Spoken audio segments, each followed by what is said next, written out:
आस्ते कदम आसते कदम महाराज गणपती भूपती प्रजापती सुवर्ण रत्न श्रीपती अष्टवदान जागृत अष्टप्रधान वेष्टित न्यायालंकार मंडित शस्त्रास्त्र शास्त्र पारंगत राजनीती धुरंधर प्रौढ प्रताप पुरंदर क्षत्रिय कुळवंश सिंहासनाधीश्वर महाराज धिराज श्रीमंत योगी श्री श्री श्री छत्रपती शिवाजी महाराज की जय भवानी नमो पार्वती पदे हर हर प्रतिपचंद्र लेखे व वर्धिष्णुर विश्ववंदिता शहासुनो शिवशेषाय मुद्रा भद्राय राजते. आहो जगाच्या पाठीवर असे एकमेव राजे होऊन गेले की आईच्या गर्भात असतानाच त्यांचं ध्येय ठरलं होतं. महाराज अवघे 12 वर्षांचे असताना शहाजी महाराजांनी शिवरायांना भगव्याचा अर्थ सांगितला. तो असा की शिवबा लक्षात ठेवा, हा भगवा कोणालाही पेलणं शक्य होत नाही. त्यासाठी मनगटात रग आणि छातीत धग असावी लागते. हा भगवा साधा नाही, हा भगवा भगवान श्री कृष्णांचा, हा भगवा प्रभू श्री रामचंद्रांचा, हा भगवा रामकृष्ण हरी म्हणत वारीला जाणाऱ्या वारकऱ्यांचा, हा भगवा हर हर महादेव म्हणत रणांगणावर कोसळणाऱ्या धाराकऱ्यांचा, हा भगवा त्यागाचा शौर्याच्या पराक्रमाचा, हा भगवा अस्मितेच्या अभिमानाचा आणि स्वाभिमानाचा राजे, हा भगवा फडगुट्या अशी शिवरायांना शिकवण देणाऱ्या शहाजी राजांचे पुत्र म्हणजे शिवछत्रपती. शिवबा हा केवळ माझा पुत्र नव्हे तर अवघ्या मराठी जनाचा स्वाभिमान आहे. या मातेने आपला पुत्र गमावला ना तरी 72, परंतु भ्याडपणे पळून जाऊन या मराठी मुलखाचा स्वाभिमान गमावता कामा नये. अशा वीर माता जिजाऊंचे पुत्र म्हणजे शिवछत्रपती. जाऊन सांग तुझ्या बादशाला महाराष्ट्र झुकत नाही, शिवछत्रपतींचं स्वराज्य नमत नाही. स्वराज्याचा मावळा खाली बघत नाही, तो नजरेला नजर भिडवणारा आहे, रक्ताच्या कारंज्यात भिजणारा आहे. रायगडाच्या वाटेस जाऊ नको. रायगड हा मातीचा ढेकूळ नाही तर लावा रसातून तयार झालेला आणि शिवछत्रपतींनी लढवैतेचे संस्कार केलेला एक योद्धाच आहे. शत्रूला असे कणखर उत्तर देणाऱ्या यसुबाईंचे सासरे म्हणजे शिवछत्रपती. बादशहा तू विसरतोयस, तुझ्या भर दरबारात तुझी खिल्लत धुलून लावणाऱ्या शिवछत्रपतींचे पुत्र आहोत आम्ही. ही हिंदभूमी तुझी नाहीच, ही तर प्रभू रामचंद्रांच्या एका वचनानं परिपूर्ण झालेली आहे. भगवान श्री कृष्णाच्या मोरपिसानं रंगलेली आहे, गंगा मातेच्या पाण्यानं पवित्र झालेली आहे आणि शिवशंकराच्या डमरूनं ती रोमांचित झालेली आहे. हिमालयानं तिला शुभ्रधवल बनवलंय, माता लक्ष्मीनं तिला लावण्य दिलंय, उमा पार्वतीनं तिला जगदंब स्वरूप दिलंय आणि सह्याद्रीनं तिला कणखर बनवलंय. अजिंठा वेरूळच्या लेलींनी तिला शृंगारलंय, यज्ञाच्या धुराने ती गंधयुक्त झालेली आहे. करुणा व अहिंसेनं तिला पुष्ट बनवलंय आणि संतांनी तिला अभंग केला आहे. सदैव सत्याला मस्तकी धरणारी, क्षमेला हृदयात बसवणारी, शीलवंताला सखा मानणारी आणि पराक्रमाला बाहूत भरणारी ही भूमी आमचीच. औरंगजेब ध्यानात ठेव, हे शिवकल्याण हात आहेत आणि ते फक्त शिवरायांच्या चरणांना स्पर्श करतात. छत्रपती कधी मरत नसतो, त्याला एक नाही हजारो लाखो गर्दनी आहेत. तुझ्या तंबूचा सोनेरी कळस हा 2 कोसांवरून दिसतो, पण छत्रपतींच्या जिरेटोपातील तुरा हा हजारो कोसांवरून दिसतो, चमकतो. सर्वसामान्यांच्या मनात दहशत नाही तर विश्वास निर्माण करतो. छत्रपतींचे कोणी हाल करू शकत नाही, छत्रपतींना कोणी मारू शकत नाही, कारण छत्रपती माणूस नाहीच. छत्रपती हा एक विचार आहे, विचार, आणि हा विचार या स्वराज्याच्या मातीच्या कणाकणात भरून उरलाय. अग्नी त्याला जाळू शकत नाही, खवळलेला दर्या त्याला बुडू शकत नाही, मृत्यू त्याला घाबरवू शकत नाही, उलट मृत्यूच त्याच्या समोर नतमस्तक होतो. शत्रूच्या दारात साखल दंडात उभे असतानाही शत्रूला काफारा सुटेल असं उत्तर देणाऱ्या धर्मवीर संभाजी महाराजांचे आबासाहेब म्हणजे शिवछत्रपती. अरे संकटांवर असे तुटून पडा ना की तुम्ही जिंकलात तरी इतिहास घडला पाहिजे आणि हारलात ना तरी इतिहासच घडला पाहिजे. मावळ्यांना अशी शिकवण देणारे थोर राजे म्हणजे शिवछत्रपती. 10 नोव्हेंबर 1959 महाराजांनी प्रतापगडावर अफजल खानाचा कोथला बाहेर काढला. अफजल खानाचा कोथला बाहेर काढायला महाराजांना फक्त 2 मिनिटे लागली. पण या 2 मिनिटांच्या यशस्वीतेसाठी महाराजांनी तब्बल 1 वर्ष नियोजन केलं होतं. तब्बल 1 वर्ष. शिवाजीला जिंदा मुर्दा पेश करतो अशी कसम खाऊन विजापुरातून अफजल खान 40,000 फौजेनेशी निघाला आणि महाराजांच्या योजनेला आरंभ झाला. महाराजांनी आपल्या हस्तकांकरवी अफजल खानाचा हत्ती विष देऊन मारला. हत्ती कसा मेला खानाला कळालं नाही, पण हत्ती मेला हे खरं. तात्कालीन काळात स्वारीवर निघालेल्या सरदाराचा हत्ती मरणं म्हणजे प्रचंड मोठा अपशकुन. खानाचा हत्ती मेला आणि तसं त्याच्या सैनिकांचं मानसिक खच्चीकरण झालं. हत्ती मेला ना, पराभव. सैनिकांचंच नव्हे, स्वतः अफजल खानाचंही मानसिक खच्चीकरण झालं. इतकं की स्वारीवर निघण्या अगोदरच त्याने आपल्या साथीच्या 7 बायकांचे मुर्दे पाडले आणि मग पुढे गेला. का? खात्री नाही पुन्हा जिवंत येऊ की नाही, आणि जर आपण जिवंत आलोच नाही तर आपल्या पश्चात आपल्या बायकांचं काय होणार, म्हणून त्याने येण्या अगोदरच आपल्या बायकांचे मुर्दे पाडले. कधी विजापुरातून बाहेर गेलात तर जरूर बघा, त्याच्या साथीच्या 7 बायकांचे थडगे अजूनही विजापुराच्या बाहेर आहेत. पराभव पहिल्यांदा रणात होत नाही, पराभव पहिल्यांदा मनात होतो. जी माणसं मनाने पराभूत असतात ती रणात जिंकूच शकत नाही, आणि जी माणसं मनाने जिंकलेली असतात रणात पराभूतच होत नाही. खानाचा पराभव रणात करायचंय ना, मग खान आधी मनातून मारला पाहिजे. महाराजांनी खान आधी मनातून पराभूत केला, मग रण सप्प गेलं. मानसिक खच्चीकरणाची ही जी नियती आहे ना, दुश्मनाने यालाच गनिमी कावा असं नाव दिलं. खान खचला आणि महाराजांनी बाहेर यावं यासाठी गावाच्या गावं चालत निघाला, पण राजे यायला तयार नाही. मग खुल्या मानसिक खच्चीकरणाची ही जी नियती आहे ना, दुश्मनाने यालाच गनिमी कावा असं नाव दिलं. खान खचला आणि महाराजांनी बाहेर यावं यासाठी गावाच्या गावं चालत निघाला, पण राजे यायला तयार नाही. मग खुलेआम कत्तली करत निघाला, तरी राजे यायला तयार नाहीत. कारण महाराजांना माहिती आहे खानाची ही सर्व कोशिश चालली आहे. आपण बाहेर यावं, आपण पुढ्यात यावं, आपण खुल्या मैदानात यावं, पण महाराजांना हेही नक्की ठाम आहे की खुल्या मैदानात खानाशी भेटणं म्हणजे मृत्यूला मगरमिठी मारणं. राजे यायला तयार नाहीत. खान चौथाला, त्याला काही कळे ना, अरे हा राजा आहे की काय, याला रयतेची काळजी नाही. पण महाराजांना माहिती आहे राजकारणात संयम फार महत्वाचा. ज्याचा संयम टिकतो तो चिरदंड टिकून राहतो, आणि ज्याचा संयम संपतो तोही संपून जातो. खान अनेक कृत्य करत राहिला, महाराजांना चेतवत राहिला, पण महाराज बळी पडले नाही. खरं तर दुश्मनाच्या जाळ्यात आपण अडकणं म्हणजे स्वतःचा पराभव स्वीकारणं, पण आपल्या चालीत दुश्मनाला फसवणं म्हणजे स्वतःच्या विजयावर मोहर उमटवणं. खानाच्या जाळ्यात महाराज नाही, पण महाराजांच्या चालीत खान अडकत गेला. वैतागून संतापून अखेर तो पुढे आला, आणि अखेर महाराजांनी निवडला प्रतापगड. आता प्रतापगडच का निवडावं? शेजारी थंड हवेचं महाबळेश्वर आहे म्हणून? नाही, बिकट हाय, भयान हाय, दऱ्या खोऱ्यांचा, खेड कपाऱ्यांचा, दिवसा ढवळ्यात सूर्य जिथं जमिनीवर पोहोचत नाही, माणसाची बातच सोडा, पाखरही जिथं फिरकत नाही, असा बिकट आणि भयान प्रतापगड. खानाला कळालं महाराजांनी प्रतापगड जवळ केलाय. तसा खान चितालला आणि म्हणाला, खूप जहरी आणि गहरी चाल टाकली शिवाजींनी, पण पर्याय नव्हता. शेवटी खान पुढे आला. वाईच्या पसरणीच्या घाटात 40,000 सैन्य पसरलेले खानाचे, 40,000. खान वाईच्या पसरणीच्या घाटात आलाय हे महाराजांना कळालं, आणि महाराजांनी आपल्या सोबत्यांना सांगितलं, आपलं सैन्य गोला करा, आपलं सैन्य गोला करा. माणसं कामाला लागली, माणसं गोला केली, आणि महाराजांनी तानाजीला विचारले, तान्हा किती झाले? तानाजी म्हणाले, राज 7,500. 7,500? अरे खानाचे 40,000 आहेत. आपले एवढेच. अरे पण खानाचे 40,000 सैन्य आहेत. राजे आपलं एवढंच. वती नव्हती तेवढी सर्व गोला करून आणल्यात. या पुढे आपलं सैन्य वाढूच शकत नाही. अरे पण खान 40,000 फौजेनीचे आहे, त्याचे 40,000 फौजेसमोर आपले 7,500 कसे टिकणार? महाराज आपले ह्या पुढे वाढूच शकत नाही. आता काय करावं महाराजांनी? खानाचे 40,000, आपले 7,500. काय म्हटले महाराज? बघू पुढच्या पंचवार्षिकला 20,000 करू ना मग करू सुरुवात. पराभव मान्य केला, माघार घेतली, हार स्वीकारली का आत्महत्येचा विचार केला? काय केलं काय महाराजांनी? मग महाराजांनी पर्याय निर्माण केला.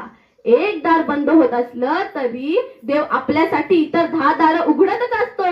जी माणसं एकाच दारावर धडका देऊन डोकं आपटून घेतात ती तिथंच पडतात, पण जी माणसं दुसरं दार शोधतात ती यशाच्या मार्गात पोचतात. महाराजांनी पर्याय निर्माण केला. आपलं वाढवता येत नाही ना, ठीक, मग खाण्याचं कमी करा. सर्वोत्तम पर्याय. आपलं वाढवता येत नाही ना, ठीक आहे ना, मग खाण्याचं कमी करा. लागलं ना मराठी सैन्य कामाला. वाईच्या पसरणीच्या घाटात 40,000 सैन्य पसरलेलं खानाचं. काय करामत केली मराठ्यांनी? 20,000 उठलेच नाही. उरलेले 20,000 सैन्य घेऊन खान कसाबसा पुढे सरकला आणि प्रतापगडाच्या तोंडाशी आला. तर प्रतापगडाच्या तोंडाशी रडतोंडीचा घाट. रडतोंडीचा? अहो, तोंड रडल्याशिवाय जिथून पुढे सरकताच येत नाही असा बिकट आणि भयान रडतोंडीचा घाट. खानाचं सैन्य तोंड रडवेला करून त्या रडतोंडीच्या घाटात अडकलं. 5,000 सैन्य कसं बस पुढे निघालं. 5,000 फौजेनिशी खान प्रतापगडाच्या पायथ्याशी आला आणि महाराजांचा निरोप मिळाला. अवघे 4,000 संगती असतील तरच भेटू. आता प्रतापगडाच्या पायथ्याशी जायचं आणि भेटायचं नाही म्हणजे काय? खानानं निमूटपणे 1,000 मागे पाठवली. उरलेले 4,000 सैन्य घेऊन खान प्रतापगडाच्या पायथ्याशी आला. ज्यावेळी प्रतापगडाच्या पायथ्यावर खानाची महाराजांसोबत भेट झाली तेव्हा खानाकडे किती लोक होते? फक्त 4,000. खान घेऊन किती आला होता? 40,000. आपले वाढवता येत नाही ना, मग त्याचे कमी करा. 40,000 सैन्याचे 4,000 सैन्य केले. आता महाराजांनी प्रतापगडावर भेटीसाठी शामियाना प्रतापगडाच्या पायथ्याशी निवडलाय. तिथं भेट होणार आहे खानाबरोबर. राजे गडावरून खाली येणार आहेत. आता राजांनी भेटीचा वक्त ठरवला. बरोबर दुपारी 12:35 मिनिटाचा. आता 12:35 का? तर सूर्य बरोबर डोक्यावर येतो. आता सूर्य बरोबर डोक्यावरच का? तर राजे गडावरनं निघाले तर सूर्याच्या त्या लख्ख प्रकाशात खानाची छावणी हालचाल स्पष्ट दिसावी. पण जर का खानानं महाराजांकडे बघायचं म्हटलं तर ती सूर्याची किरणं खानाच्या थेट डोळ्यात घुसावी. राजाने वक्त ठरवलाय बरोबर दुपारी 12:35 आणि त्याच वक्ताला राजे निघाले. आता सोबत कोण घेतलं? तानाजी, बाजी, यसाजी, कोंडाजी, कट्टोजी. चला सगळेच येऊ भेटून. नाही, इथं तानाजी नाही, बाजी नाही, यसाजी नाही, कोंडाजी नाही, कट्टोजी नाही. मग घेतलं कोण सोबत? घेतला जिवा महाला. का? दानपट्टा फिरवतोय. हो, पण तोच का? अहो, सोबत सय्यद बंड आहे दानपट्टा फिरवणारा आणि त्याच्याशी झुंजायचं तर हवा फक्त जिवा. सोबत घेतला संभाजी कावजी कोंढालकर. का? हत्तीसारखा धिप्पाट आहे. हो हो, पण तोच का? अहो, समोर दस्तर खुस्ता अफजल खानही तसाच आहे धिप्पाड. आखाड्यात महिला पैलवान उतरवायचे झाले तर एकाच गटाचे असावे म्हणजे कुस्ती रंगते. आणखी 8 अंगरक्षक घेतले आणि राजे निघाले. चालता चालता थबकले. अचानक जिवा महालाला म्हणाले, जिवा, कात्री आहे? आता जीवाला काही कळे ना. अफजल खानाच्या भेटीला निघाल्यात. तलवार घेतली असेलच की, कात्री कशाला? महाराजांनी पुन्हा प्रश्न विचारला. जीवा, कात्री आहे? आता जीवा नाभिक समाजाचा. जी आहे की, काढ, कात्री बाहेर काढ आणि आमची दाढी बारीक कर. इतकी की भेटी वेळी खानानं हातात धरायची म्हटली तरी हातात नाही आली पाहिजे. व्यवस्थापनाच्या भाषेत याला आम्ही मायक्रो प्लॅनिंग म्हणतो. केस ओढल्यावर काय वेदना होतात हे माहितीये. त्या भेटीच्या औचित क्षणी खानानं जर अचानक अशी काही कृती केली आणि ती वेदना जर आपल्याला कोसळणारी ठरली तर तो क्षण घाताचा. म्हणून का? तर सूर्य बरोबर डोक्यावर येतो. आता सूर्य बरोबर डोक्यावरच का? तर राजे गडावरनं निघाले तर सूर्याच्या त्या लख्ख प्रकाशात खानाची छावणी हालचाल स्पष्ट दिसावी. पण जर का खानानं महाराजांकडे बघायचं म्हटलं तर ती सूर्याची किरणं खानाच्या थेट डोळ्यात घुसावी. राजाने वक्त ठरवलाय बरोबर दुपारी 12:35 आणि त्याच वक्ताला राजे निघाले. आता सोबत कोण घेतलं? तानाजी, बाजी, यसाजी, कोंडाजी, कट्टोजी. चला सगळेच येऊ भेटून. नाही, इथं तानाजी नाही, बाजी नाही, यसाजी नाही, कोंडाजी नाही, कट्टोजी नाही. मग घेतलं कोण सोबत? घेतला जिवा महाला. का? दानपट्टा फिरवतोय. हो, पण तोच का? अहो, सोबत सय्यद बंड आहे दानपट्टा फिरवणारा आणि त्याच्याशी झुंजायचं तर हवा फक्त जिवा. सोबत घेतला संभाजी कावजी कोंढालकर. का? हत्तीसारखा धिप्पाट आहे. हो हो, पण तोच का? अहो, समोर दस्तर खुस्ता अफजल खानही तसाच आहे धिप्पाड. आखाड्यात महिला पैलवान उतरवायचे झाले तर एकाच गटाचे असावे म्हणजे कुस्ती रंगते. आणखी 8 अंगरक्षक घेतले आणि राजे निघाले. चालता चालता थबकले. अचानक जिवा महालाला म्हणाले, जिवा, कात्री आहे? आता जीवाला काही कळेना. अफजल खानाच्या भेटीला निघाल्यात. तलवार घेतली असेलच की कात्री कशाला? महाराजांनी पुन्हा प्रश्न विचारला. जीवा कात्री आहे? आता जीवा नाभिक समाजाचा. जी आहे की काढ, कात्री बाहेर काढ आणि आमची दाढी बारीक कर. इतकी की भेटी वेळी खाण्यानं हातात धरायची म्हटली तरी हातात नाही आली पाहिजे. व्यवस्थापनाच्या भाषेत याला आम्ही मायक्रो प्लॅनिंग म्हणतो. केस ओढल्यावर काय वेदना होतात हे माहितीये. त्या भेटीच्या औचित क्षणी खानानं जर अचानक अशी काही कृती केली आणि ती वेदना जर आपल्याला कोसळणारी ठरली तर तो क्षण घाताचा. म्हणून राजा सांगतात, जीवा आमची दाढी बारीक कर. इतकी की भेटीवेळी खानानं हातात धरायची म्हटली तरी हातात नाही आली पाहिजे. ठरवलेल्या वक्ताला राजे निघाले होते आणि नंतर मग प्रतापगडावर जेव्हा राजे निघाले तेव्हा राजा जीवा महालाला सांगितलं, जीवा तू आमच्या बरोबर खाली येतोय, तू आमच्या बरोबर शामियानात आतही येतोय, पण तू माझ्याकडे बघायचं नाही, खानाकडे बघायचं नाही, कृष्णाजींकडे बघायचं नाही, तू बघायचा फक्त सय्यद बंड बस. कृष्णाजी गावजीला सांगितलं, तू आमच्या बरोबर खाली येतोय, तू आमच्या बरोबर शामियानात आत यायचं नाही, तू शामियानाच्या बाहेर, पण बाहेरून माझ्याकडे बघायचं नाही, खानाकडे बघायचं नाही. आत आमचं दोघांचं काय होतंय तुला देणं घेणं नाही, पण जर का शामियानात ना अफजल खान जर जिवंत बाहेर पडला तर जिवंत ठेवायचं नाही. ज्याची जबाबदारी त्याला. साऱ्या जबाबदाऱ्या देऊन राजे निघाले. 12:30 वाजता निघालेले राजे खानाच्या छावणी बाहेर बरोबर दुपारी 2 वाजता पोहोचले. बरोबर दुपारी 2 वाजता खानाला वर्दी मिळाली. शिवाजी राजे येत आहेत. तसा खान उठून उभा राहिला. समोर पाहिला 5-5.5 फूट इंचीचे देखणे दुबाबदार राजे आज ते कदम येताना दिसले आणि खानानं आपले बाहू फैलावले आणि म्हणाले, आव आओ शिवाजी हमारे गले लग जाओ. खान हाक मारी तो हसरी रोखून नजरा गहिरी. खानानं राजाला आलिंगन दिला आणि दगा केला. खान दाभिमान मानेला. कट्टाधीचा वार त्याने केला. खरखर आवाज झाला. चिलखत होता अंगाला. खानाचा वार फुका गेला. खान गडबडला. इतक्यात महाराजांनी पोटामध्ये पिछवा टाकलेला वाघ नक्याचा मारा केला आणि तरतरफ फाडला पोटाला. विजापूरचा असा बलाढ्य सरदार माझ्या राजाने आहा करता धुलीत मिळवला आणि त्याच संधीचा फायदा घेत सय्यद बंड पुढे सरकला. दानपट्टा महाराजाच्या गर्दनीवर पाडणार एवढ्या जीवा महाराजाच्या दानपट्ट्यानं सय्यद बंडाचा हात वरच्या वर उडवला आणि इतिहास पुटपुटला होता जीवा म्हणून वाचला शिवा. काय म्हणावं काय नियोजनाला. अहो असं वाटतं भले पाठे उठावं, त्या रायगडाच्या पायऱ्या चढाव्यात, या अंतकरणातून या काळजातून एक आरोळी माझ्या राजाला द्यावी, म्हणावं सांगावं विचारावं की राजा कशी उचलली तुम्ही बराटे दालन तलवार. आज हा तुमचा मावळा साधा चहाचा कप उचलतानाही हात लटलट कापतोय. राजा तुम्ही स्वराज्य वेडे राज्य वेडे होतात ना. आज हा तुमचा मावळा मोबाईल मध्ये व्यस्त आहे. आज महाराजांसारखी दाढी वाढवणं, कपाळाला चंद्रकोर लावणं हल्लीची रीत झाली आहे. चांगली गोष्ट आहे, पण केवळ बाह्यांगाने महाराज दिसण्यापेक्षा अंतरंगात महाराजांचे विचार, महाराजांची शिकवण बिनावून घेतली पाहिजे, तर ती महाराजांसाठी आदरांजली ठरेल. उत्सवांसाठी, मिरवणुकींसाठी महाराजांनी कधीच जन्म घेतला नाही, कधीच नाही. त्यामुळे महाराजांच्या जन्माविषयी चर्चा करण्यापेक्षा उभा जन्म महाराजांनी ज्या कार्यात स्वतःला अर्पून घेतलं त्यातून प्रेरणा घेतली पाहिजे. 3 एप्रिल 1680 रोजी महाराजांचं निधन झालं. महाराजांच्या निधनाची खबर औरंगजेबाच्या गुप्त खेळाला कळाली आणि तो धावत औरंगजेबाकडे आला. त्याला वाटलं ही बातमी दिल्यानं औरंगजेब खुश होईल आणि तो औरंगजेबाला म्हणाला, खुदा हुजूर वो नरादम मर गया. औरंगजेब म्हणाला, कोण? वो शिवा मर गया. तसा औरंगजेब शांत झाला. आपल्या गादीवरून उठला. आपली नमाजाची चादर त्याने जमिनीवर ठेवली आणि त्याच्या अल्लाहच्या दिशेने हात करत म्हणाला, ए अल्लाह तेरे जन्नत के दरवाजे खुले रखना, तेरा नेक बंदा तेरे पास आ रहा है. अरे शत्रू सुद्धा माझ्या राजांच्या कार्याला नतमस्तक होत होता. इतकं महान कार्य माझ्या राजांचं होतं. रक्त सुद्धा रडलं होतं माझा राजा गेल्यावर. रक्त सुद्धा रडलं होतं माझा राजा गेल्यावर. थकला नाही कधी तो अनेक युद्ध केल्यावर. थकला नाही कधी तो अनेक युद्ध केल्यावर. जखमा सुद्धा म्हणत होत्या थांब राजा थोडा.